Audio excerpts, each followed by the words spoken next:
Welcome back to my channel. ఈ రోజు మంచి ఇంట్రెస్టింగ్ హోరర్ స్టోరీ చెప్పబోతున్న మీకు గనుక నచ్చితే please subscribe, like, share and comment చేయండి.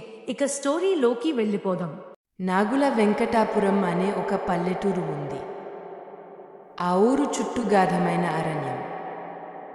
ఆ అరణ్యం గురించి ఎన్నో కథలు, ఎన్నెన్నో వింతలు, 1000 పుకార్లు.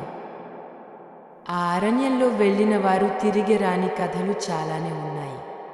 ఒకసారి వెంకటాపురంకి దగ్గరలోని మరో చిన్న ఊరు నుంచి 2 స్నేహితులు, రాములు, లక్ష్మమ్మలు ఆ అరణ్యంలోంచి వెళ్ళాలని అనుకున్నారు. బాగా మధ్యాహ్నం. 2 సిద్ధమయ్యి అరణ్యంలోకి అడుగుపెట్టారు. ఆ అరణ్యంలో రహదారులు, గడపలు ఏమీ ఉండవు. అందుకే వాళ్ళు దారి తప్పి లోపలికి మరింత ముందుకు వెళ్లారు. సూర్యాస్తమయం అయిపోయింది. చీకటి కమ్ముకుంది. వారు దారి తగలక నిద్రపోవాలని నిర్ణయించుకున్నారు. అప్పుడు ఆ నిశీతిలో కొద్ది దూరంలో ఒక గుడి కనిపించింది. చీకట్లో కూడా ఆ గుడి మృత్యువులను భయపెట్టే విధంగా ఉంది. ఒకంత ధైర్యంతో వారు ఆ గుడి దగ్గరికి వెళ్ళి అక్కడే రాత్రి గడపాలని అనుకున్నారు. గుడి లోపలికి వెళ్ళగానే ఒక గందరగోళమైన వాతావరణం. గుడి లోపల అన్ని పగుళ్ళు, పురాతన పచ్చలతో నిండిపోయింది. వారు ఒక మూలాన కూర్చున్నారు.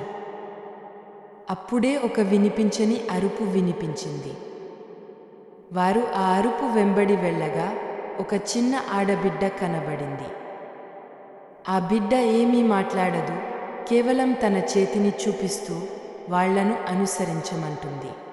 ఆ ఆడబిడ్డని వెంబడిస్తారు. కొంతమంది క్షణాల పాటు అరణ్యంలో నడుస్తారు. చుట్టూ చీకటి మరింత పెరిగి భయంకరమైన వాతావరణం ఏర్పడింది. ఆ సమయంలో ఆ ఆడబిడ్డ ఒక్కసారిగా ఆగిపోతుంది. తాను చూస్తున్నదే ఒక పాత పచ్చి గవ్వ. ఆ గవ్వ తీయగానే ఒక భయంకరమైన అరుపు. ఆ ఆడబిడ్డ ఒక దెయ్యంలా మారిపోతుంది. రాములు, లక్ష్మమ్మ భయపడిపోయారు. వెంటనే అక్కడి నుంచి పారిపోవాలని చూశారు, కానీ వాళ్లకు దారి కనబడదు.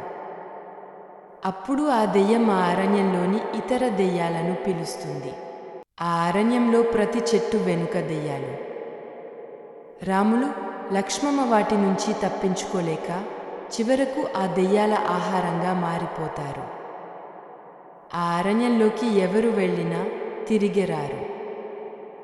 ఆ ఆడబిడ్డ మాత్రం దారి తప్పిన వారికి మార్గం చూపుతూ మరింత మందిని తన వలలో పడేస్తుంది.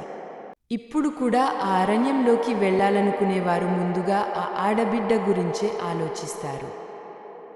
ఆమె వెనుక దాగున్న గుట్టుకి ఎవరూ తెలియదు, కానీ ఎవరు దానిని అనుభవించకూడదని మాత్రం ఉన్నవారు చెబుతారు. ఆ అరణ్యం ఇప్పటికీ ఆ పల్లెటూరు చుట్టూ ఉండి ఆ ఆడబిడ్డ వెంబడి వెళ్ళిన వారు మాత్రం ఇకెన్నడూ కనిపించరు.